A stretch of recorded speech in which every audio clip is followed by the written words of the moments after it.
Bismillahirrahmanirrahim. Assalamualaikum warahmatullahi ta'ala wabarakatuh. Alhamdulillahi rabbil alamin. Wassalatu wassalamu ala rasulina Muhammadin wa ala alihi wa sahbihi ajma'in. Allahumma aghnina bil ilmi wa zayyinna bil hilmi wa akrimna bit taqwa wa jammilna bil afiyati ya arhamar rahimin. Rabbi syrah li sadri wa yassir li amri wahlul 'uqdatam min lisani yafqahu qawli. Rabbi yassir wa la tu'assir wa tammim bil khair wa bika nasta'in wa la hawla wa la quwwata illa billahil aliyyil azim. Alhamdulillah, tuan-tuan, puan-puan yang dirahmati Allah Subhanahu wa taala, kita sambunglah perbincangan tafsir dalam surah Yusuf pada ayat ke-24, 25 yang kita dah bincang pada minggu yang lalu. Kita ulang sikit. A'udzubillahi minasyaitonir rajim. Wa laqad hammat bihi wa hamma biha laula ar-ra'a burhana rabbih kadzalika linasrifa anhu as-su'a wal fahsya innahu min ibadinal mukhlasin. واستبق الباب وقدت قميصه من دبر وألف يا سيدها لدى الباب قالت ما جزاء من أراد بأهلك سوءا إلا أن يسجن أو عذاب أليم. Pada ayat ke-24, walaqad hammat bihi wa hamma biha laula ar-ra'a burhana rabbih, sesungguhnya Zulaikha ingin melakukan perbuatan jahat dengan Nabi Yusuf. Wa hamma biha laula ar-ra'a burhana rabbih, Nabi Yusuf pun ingin melakukan perbuatan tersebut kalau tidak ada bukti daripada Allah Subhanahu wa taala. Dalam ayat ini dipanggil taqdim wa ta'khir. Maksudnya kalau tidak ada bukti daripada Allah Ta'ala, maka Nabi Yusuf akan terjerumus dalam perkara yang tak baik. Kadzalika linasrifa anhu as-su'a wal fahsya. Sebenarnya Allah Ta'ala yang palingkan Nabi Yusuf daripada perbuatan buruk, daripada perbuatan fahsya, perzinaan. Kerana Nabi-Nabi pergantungannya kuat dan dia maksum, dia fi ismatillah, dalam pemeliharaan Allah Subhanahu wa taala. Mana mungkin para nabi alaihi wassalatu wassalam akan terjebak dalam perkara dosa besar seperti ini.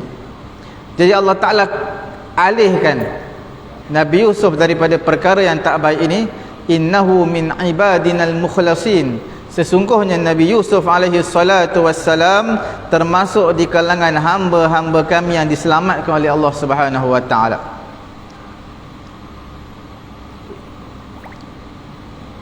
wastabaqal baba wa qaddat qamisahu min dubur wa alfaya sayyidaha ladal bab. Dua-dua berlari. Yusuf pun berlari, Zulaikha pun berlari. Berlari ke mana? Ke arah pintu. Cuma larian tersebut, dua-dua lari, tapi larian tersebut matlamat ataupun visinya berlainan. Larinya Zulaikha adalah untuk melegakan kemarahan dia dan juga untuk melakukan perkara maksiat perzinaan dengan Nabi Yusuf alaihi salatu wassalam. Mana azam untuk perkara yang tak baik. Manakala Nabi Yusuf pula lari, tapi bukan lari berseronok bersama Zulaikha, tidak, lari untuk menyelamatkan dirinya daripada diperkosa, dilakukan perkara yang tidak baik. Dua-dua lari, cuma lari tersebut satunya adalah lari untuk membuat perkara maksiat, satunya lari iaitu Nabi Yusuf AS larinya kerana untuk menyelamatkan dirinya daripada perkara yang tidak baik. Kemudian fastabaqal baba wa qaddat qamisahu min duburin wa alfaya sayyidaha ladal bab. Satu peristiwa yang pelik ketika mana dua-dua tadi berlari ke pintu, rupa-rupanya suami kepada permaisuri Mesir ini telah pulang dan berada di tepi pintu bilik tu, dan dia berasa amat terkejut di atas perbuatan isterinya dan juga Nabi Yusuf berada dalam satu kamar bilik.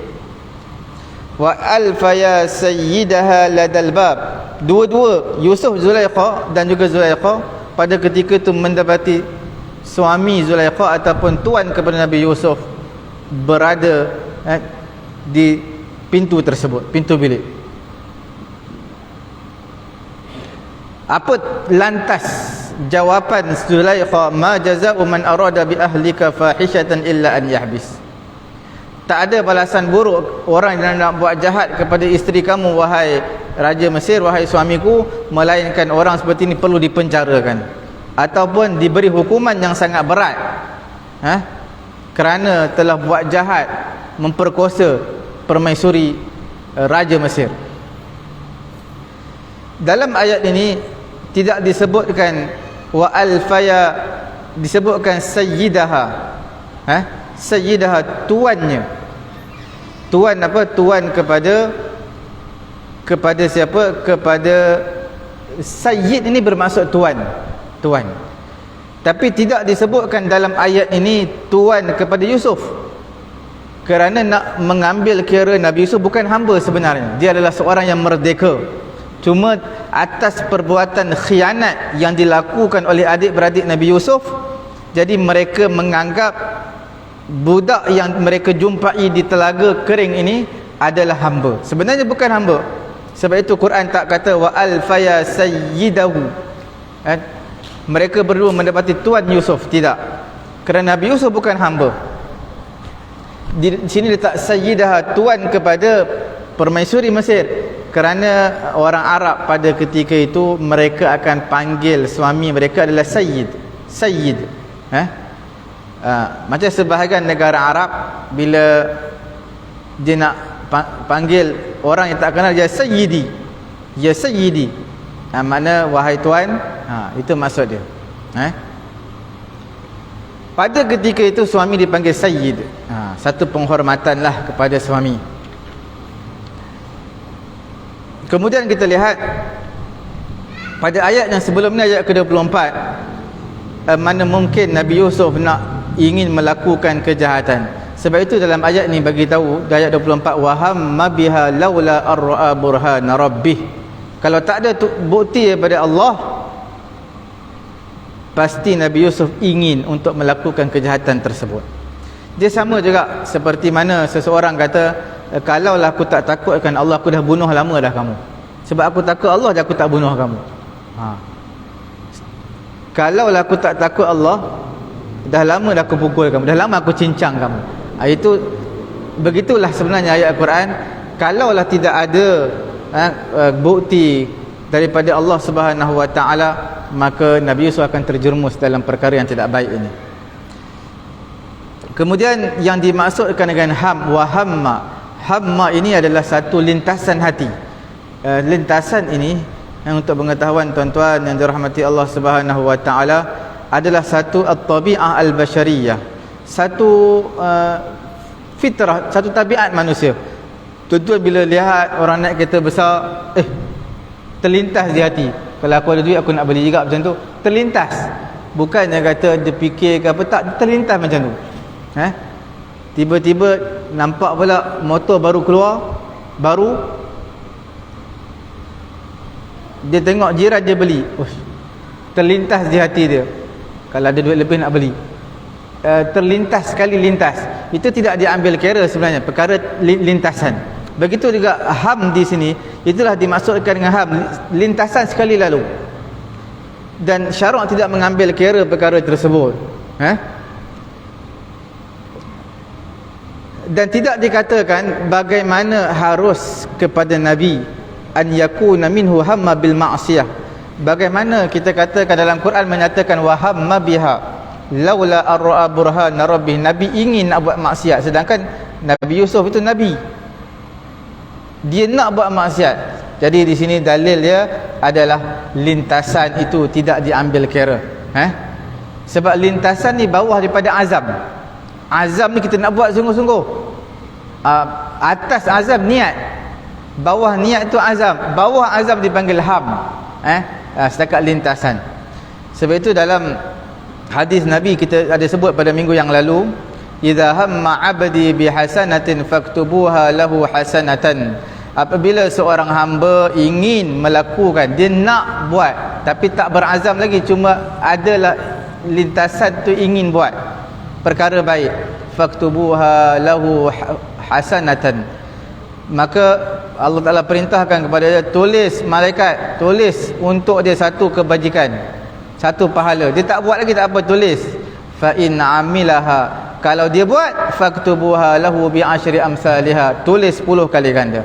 Wa in hamma bi sayyi'atin falam ya'malha faktubuha hasanatan, kalau nak buat benda jahat tapi tak buat, belum buat lagi, batalkan niat nak buat, maka Allah Ta'ala bagi tahu kepada malaikat, faktubuha hasanatan, sebab dia batalkan niat nak buat jahat, tulis satu kebaikan, satu reward untuk dia.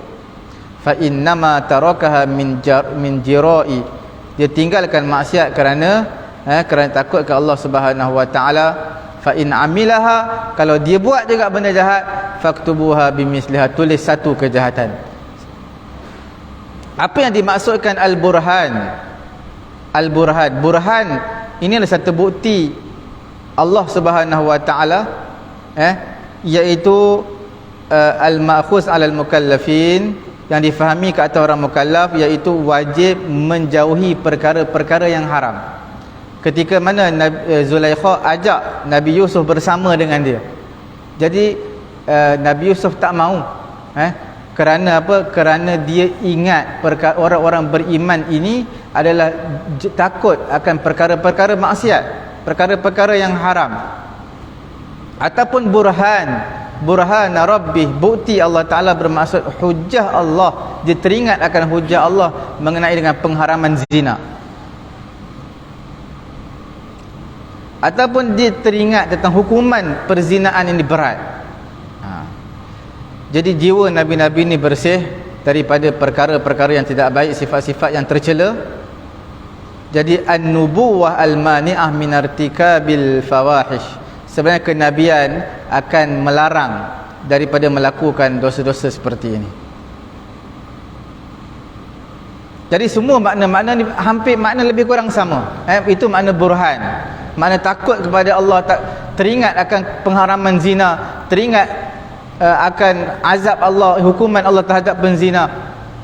Kesimpulan dia, iaitu Nabi Yusuf sama sekali tidak melakukan perkara-perkara yang jahat seperti ini, walau la hifzullah wa riayatahu wa ismatahu, kalaulah bukan kerana pemeliharaan Allah, ismah, penjagaan Allah, maka pasti Nabi Yusuf terjerumus dalam perkara maksiat tersebut. Jadi ini menunjukkan kita tak mampu sebenarnya untuk melarikan diri, mengelakkan diri daripada perkara-perkara yang tak baik. Kita boleh usaha, tapi yang memegang kita adalah Allah Subhanahu wa taala.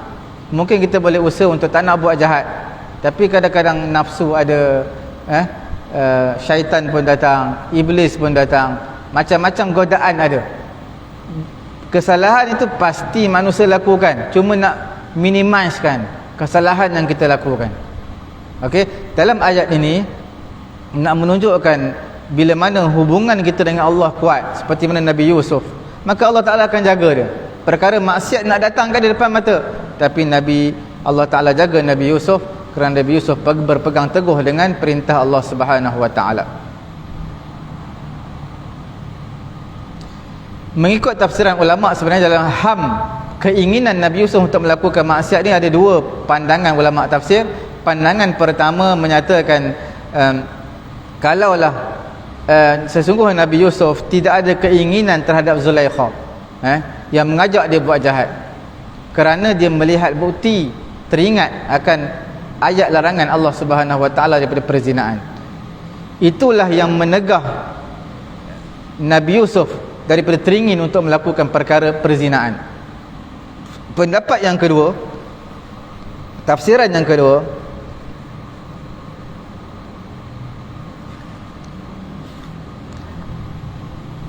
hamma bi muqtadha tabi'ah al-bashariyah. Nabi Yusuf dia teringin nak buat. Pendapat pertama, ulama tafsir kata dia tak teringin nak buat sebab terlihat ataupun teringat akan bukti Allah, iaitu perkara-perkara hukuman Allah dan juga azab Allah terhadap perzinaan ini. Pendapat yang kedua, ulama kata dia teringin untuk melakukan perzinaan sebab itu adalah at-tabi'ah al-bashariyah. Bila perempuan, godaan harta, itu manusia akan tumpas selalunya. Itu tabiat manusia. Summa tanabbaha lil mani' min wuqu'il ma'siyah. Kemudian dia teringat perkara yang melarang dia daripada terjerumus dalam perkara maksiat. Lepas dan juga dia lihat bukti Allah, teringat larangan Allah, maka terus dia tinggalkan. Seperti mana kita bincang pada baca ke ayat dalam suratul Isra pada ayat ke-74, walaula an thabbatnaka laqad kitta tarkanu ilaihim syai'an qalila. Kalaulah Allah Ta'ala tidak tetapkan kamu, tak tetapkan pendirian kamu wahai Muhammad, kamu akan cenderung sedikit kepada pihak orang-orang kafir. Sebab Allah Ta'ala jaga kamu dalam ismah pemeliharaan Allah Subhanahu Wa Ta'ala, jadi kamu tak cenderung kepada orang-orang kafir. Ini menunjukkan semua nabi-nabi kita semua dalam pemeliharaan Allah Subhanahu Wa Ta'ala selagi mana kita menjunjung perintah Allah Subhanahu Wa Ta'ala. Kemudian pada ayat berikutnya, sambungan pada minggu yang lalu, pada ayat ke-25, pada ayat yang ke-26, qala hiya rawadatni an nafsi wa syahida syahidun min ahliha in kana qamisuhu qudda min qubulin fasadaqat wa huwa minal kadhibin. Isteri Zulaikha telah berkata, siapa yang kata hiya rawadatni an nafsi? Nabi Yusuf berkata, dia, iaitu Zulaikha ni, isteri kamu wahai Raja Mesir, rawadatni an nafsi, dia yang menggoda aku, memujuk aku untuk melakukan maksiat bersamanya. Wa syahida syahidun min ahliha in kana qamisuh, maka seorang saksi telah bersaksi di kalangan keluarga Zulaikha itu, in kana qamisuh, dia berkata sekiranya baju Yusuf ini qudda min qubul, koyak sebelah depan, fasadaqat, benarlah Zulaikha, wa huwa minal kadhibin, Nabi Yusuf berdusta. Mana Nabi Yusuf nak buat jahat, Zulaikha adalah di pihak yang benar, nak menyelamatkan diri dia. Kalau koyak bahagian depan. Pada ayat ke-27, wa in kana qamisuhu qudda min duburin fakadzabat wa huwa minas sadiqin, sekiranya koyak tersebut daripada bahagian belakang, min dubur, daripada koyak baju Nabi Yusuf bahagian belakang, fakadzabat, maknanya Zulaikha berdusta, pihak yang benar adalah Nabi Yusuf, wa huwa minas sadiqin, Nabi Yusuf nak selamatkan diri dia. Falamma ra'a qamisahu qudda min dubur, apabila Raja Mesir tadi lihat baju Nabi Yusuf, jelas qudda min dubur, koyaknya bukan bahagian depan, koyak di bahagian belakang. Lantas Raja Mesir menyatakan, qala innahu min kaidikun, sesungguhnya ini adalah antara tipu daya kamu wahai orang-orang perempuan. Dia tak kata innahu min kaidik, innahu min kaidiki, sesungguhnya ini tipu daya kamu wahai Zulaikha. Dia tak kata kamu, dia kata kunna semua maksudnya perempuan, sifat dia tipu daya dia kuat, helahnya kuat. Sebab itu dalam apa-apa perbicaraan, tak kira rumah tangga ataupun apa-apa perbicaraan, perlu didengar sebelah lelaki dan juga sebelah perempuan. Kerana menunjukkan kaidikun ini, sebab apa ditakmimkan, diumumkan perkataan tipu daya kamu semua perempuan, kerana berhati-hatilah wahai lelaki terhadap tipu daya perempuan. Kemudian Quran menyatakan inna kaidakunna azim, Bila ada inna di tengah-tengah ayat bermaksud ta'lil, kerana sesungguhnya tipu daya kamu wahai wanita-wanita adalah azim, satu perkara yang sangat besar. Bukan tipu daya perempuan, hela perempuan cukup besar, boleh menggegarkan rumah tangga, boleh menggegarkan sesebuah institusi kekeluargaan. Yusuf a'rid an hadha, Quran kata apa? Yusuf a'rid an hadha, berpalinglah daripada perkara ini, berpalinglah daripada isu ini. Mana jangan heboh-heboh, jangan kecoh-kecoh kisah ni, aib ni tutup setakat ni, habis, tutup kes. Wastaghfiri li dzambik, wahai Zulaikha, mintalah ampun terhadap dosa-dosa kamu ini kepada Allah Subhanahu wa taala. Innaki kunti minal khati'in, sesungguhnya kamu wahai Zulaikha benar-benar di kalangan orang-orang yang bersalah, iaitu melakukan dosa. Dalam kitab Ar-Razi, Fakhrul Razi, kitab Mafatihul Ghaib, kalau tak salah saya, Mafatihul Ghaib, Nabi Yusuf alaihi salatu wassalam, dia ni benar kerana perkara yang pertama, hamba ini tidak akan menjangkaui tuan, tak akan lawan tuan dia. Perkara yang kedua, syuhida Yusuf ya'du aduwan syadidan liyakhruj, disaksikan Nabi Yusuf berlari cepat untuk keluar ke pintu. Ada pun perempuan Zulaikha ni kata jangan keluar. Kemudian perkara yang ketiga, Fakhrul Razi menyatakan zayyanat al-mar'atu nafsaha ala akmalil wujuh, bila mana keluar saja terserempak dengan suami depan pintu, apa yang dia kata? Oh, dia akan ayat suami dia supaya suami dia percaya, supaya suami dia apa? Percaya perkataan dia. Suami dia dengar cakap dia, cerita dia. Ini yang berlaku. Bila perempuan dalam situasi cemas, maka dia akan buat ayat macam-macam supaya orang tunduk kepada dia, supaya suami itu percaya kepada dia. Khilafan lima kana alaihi hal Yusuf, berbeza dengan Nabi Yusuf, situasi Nabi Yusuf dia steady je. Dia tak kelang kabut macam Zulaikha. Perkara yang keempat, perjalanan kisah Nabi Yusuf alaihi salatu wasallam dalam tempoh yang panjang ini menunjukkan situasi ala halatin tunasib hadzal fi'l munkar. Dalam situasi yang lama duduk bersama di istana Mesir ini, Nabi Yusuf tidak cenderung kepada perkara-perkara maksiat, tak tergoda dengan Zulaikha.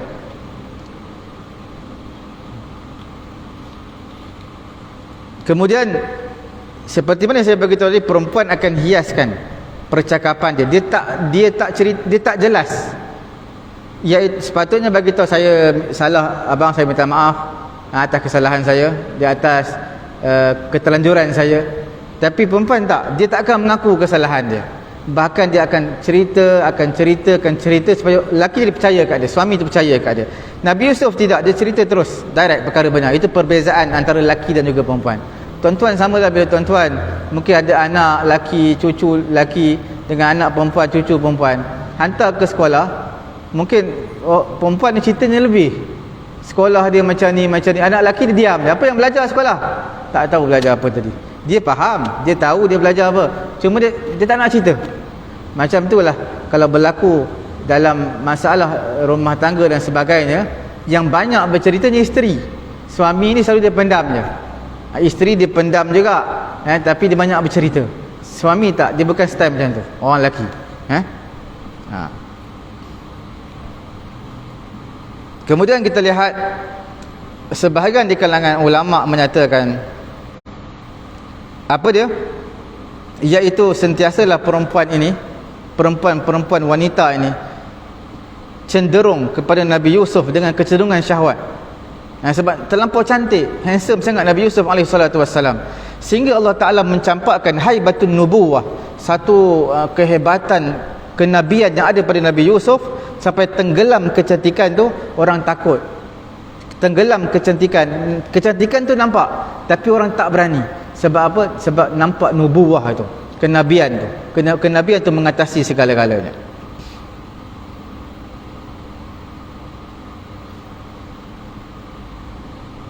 Kemudian bila dah kantai dengan suami dia, apa yang dia kata? Likulli hadza lam tutlab uqubah syadidah.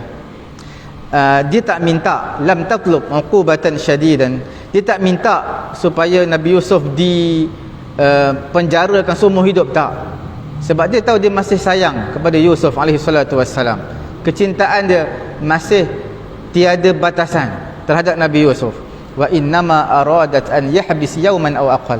Cuma Zulaikha nak kalau boleh kita penjara dia sehari ataupun separuh hari supaya dia rasa periknya kehidupan dalam penjara ni, untuk menakutkan Nabi Yusuf. Lianna hubbaha syadid li Yusuf hamalaha ala an tushfiq alaih. Menyebabkan dia tak sanggup nak kata penjarakan Nabi Yusuf seminggu. Dia tak sanggup nak kata. Sebab apa? Kecintaan dia terhadap Nabi Yusuf mengatasi segala-galanya. Dia boleh kata kita penjarakan Nabi Yusuf sehari, separuh hari supaya dia tahu, dia sedar kesalahan. Walakinnaha min janib akhar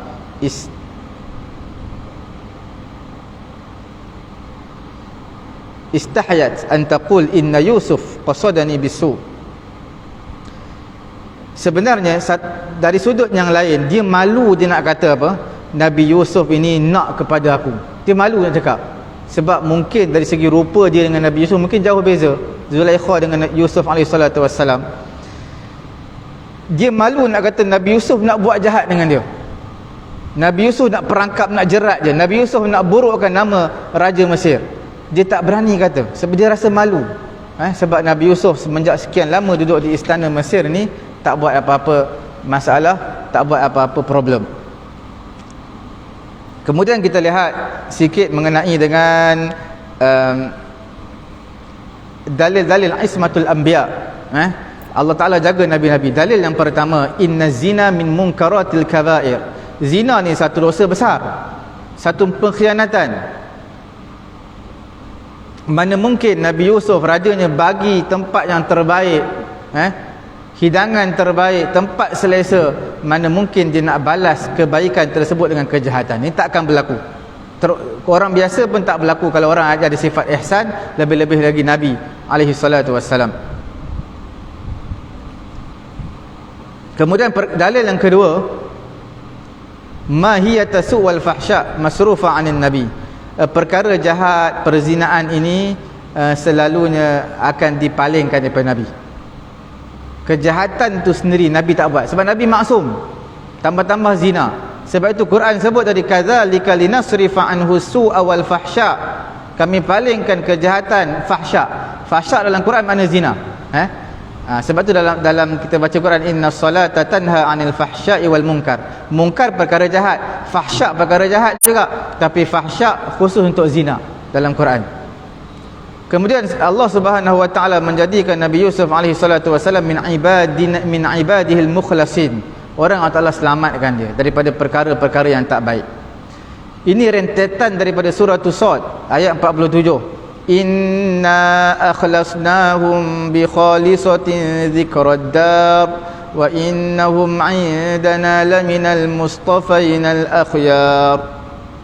Kami selamatkan mereka nabi-nabi, laminal mustafainal akhyar. Mereka di sisi Allah orang yang terpilih, orang yang terbaik. Ini siapa? Iaitu zuriat Ibrahim alaihi wassalatu wassalam. Siapa zuriat Nabi Ibrahim? Termasuk Nabi Yusuf. Anak Nabi Ibrahim ada dua orang, iaitu Ismail dan juga Ishak. Yusuf ini adalah anak kepada Yaqub. Yaqub adalah anak kepada Ishak. Dalil yang ketiga adalah mustahil lahir daripada nabi-nabi ketergelinciran, dan juga tidak diikuti dengan taubat dan juga istighfar. Manusia sentiasa buat silap, tapi akan disusuli dengan beristighfar kepada Allah Subhanahu wa taala.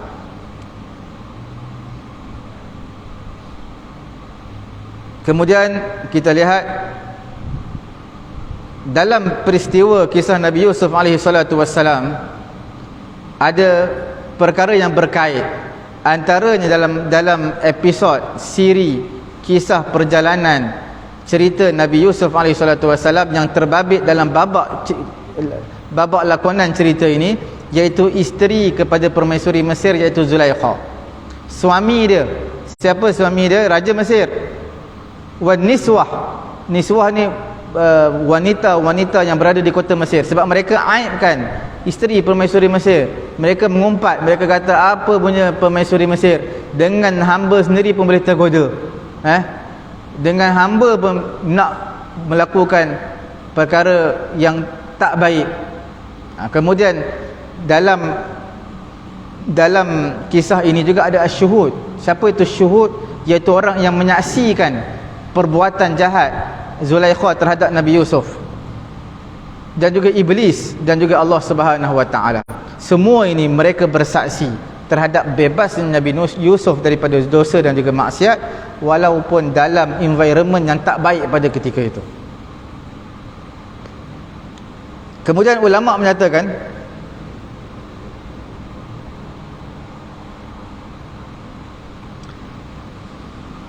asyahid, dalam ayat yang kita bincangkan tadi, wa syahida syahidun min ahliha, ada seorang saksi yang sedang melihat. Siapa saksi tersebut?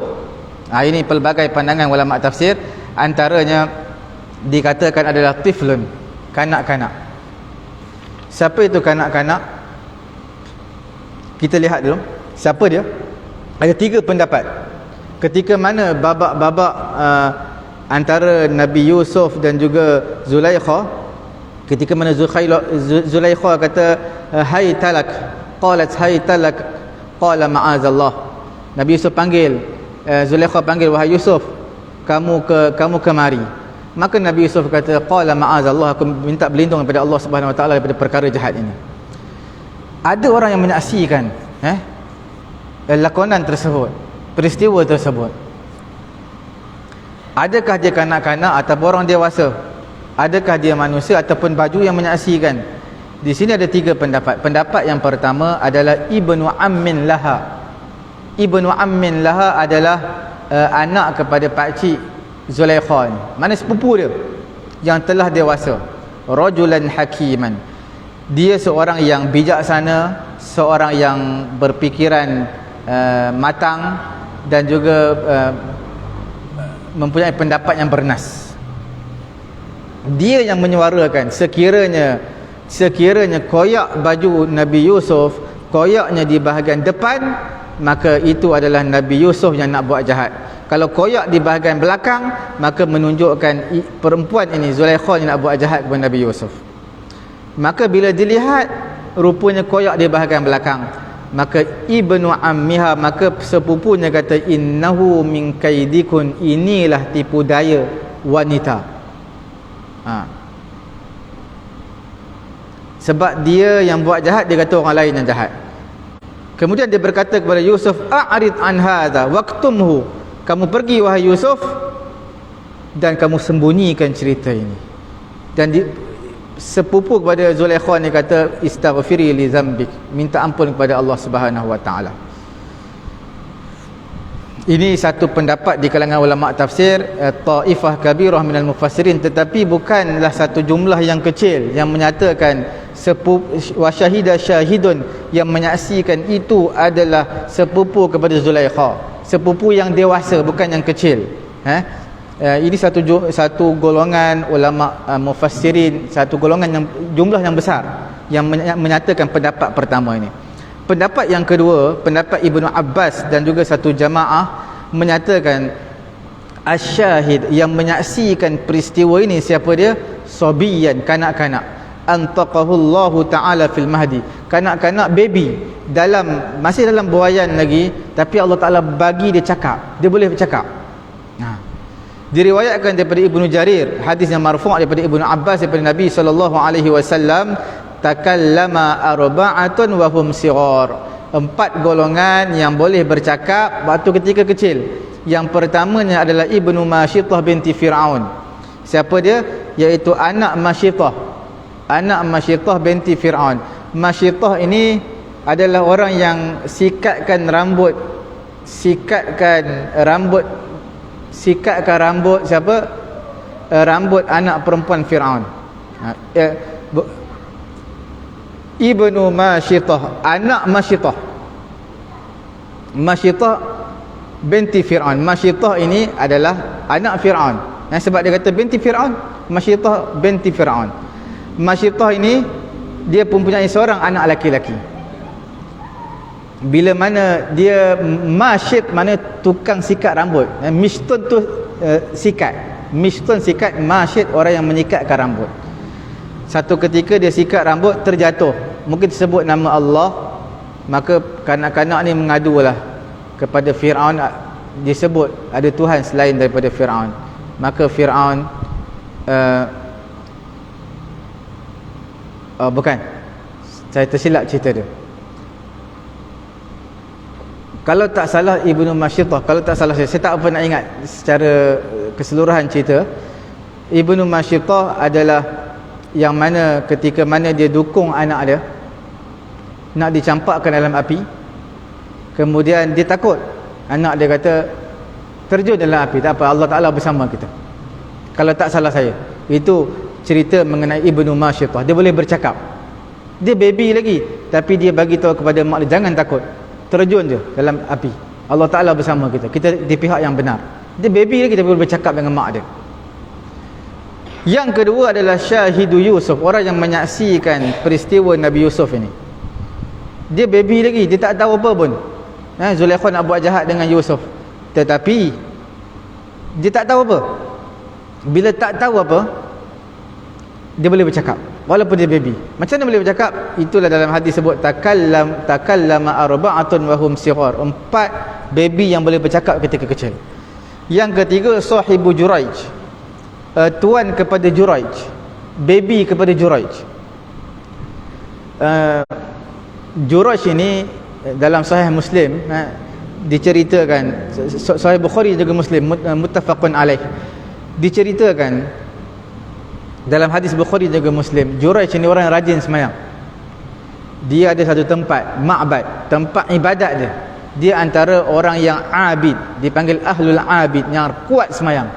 Mak dia kali pertama datang, panggil Juraij, setengah semayang. Datang lagi, Juraij, semayang lagi. Datang lagi, beberapa kali datang, panggil Juraij, Juraij. Dia tak nak batal semayang, dia teruskan semayang dia. Sampai terasa hati ibu je ni.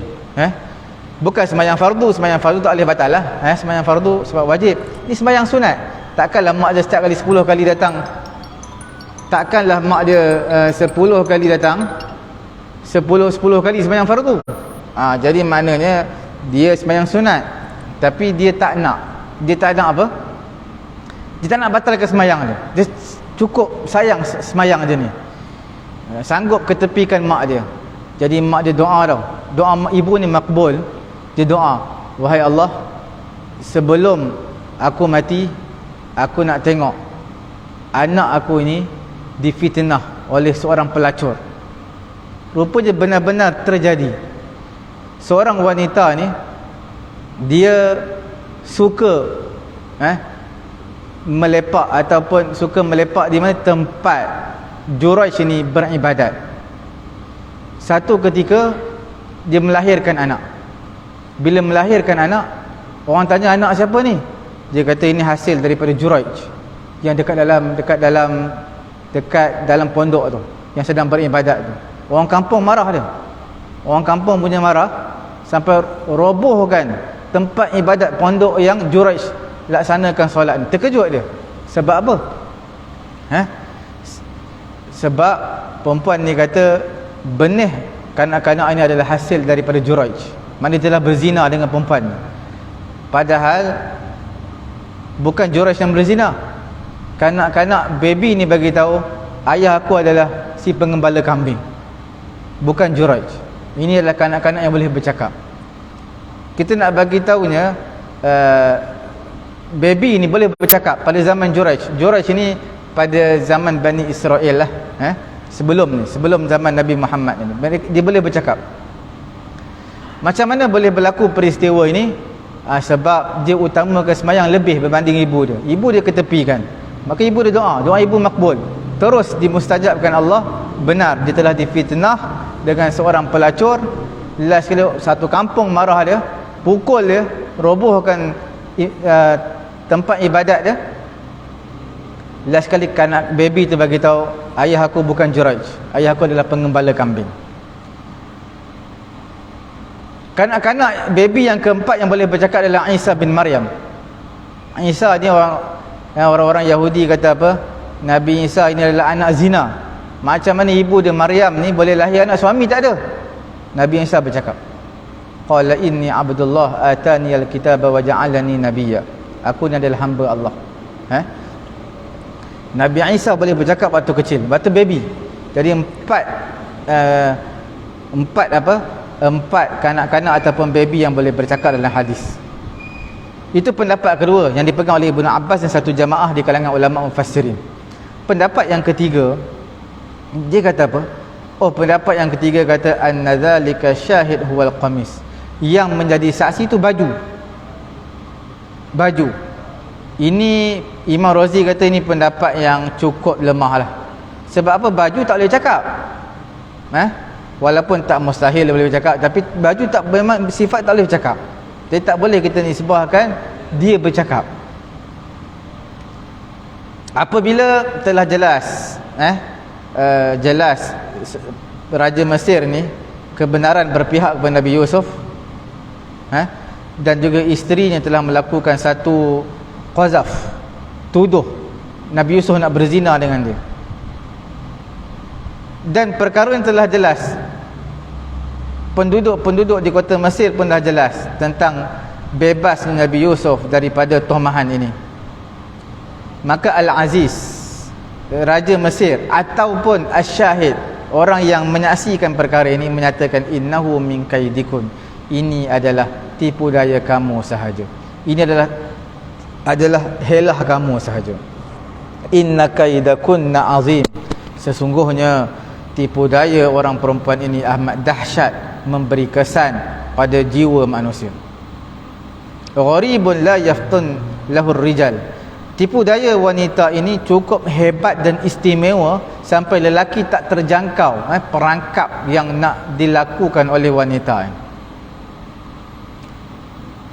Kemudian kita lihat bagaimana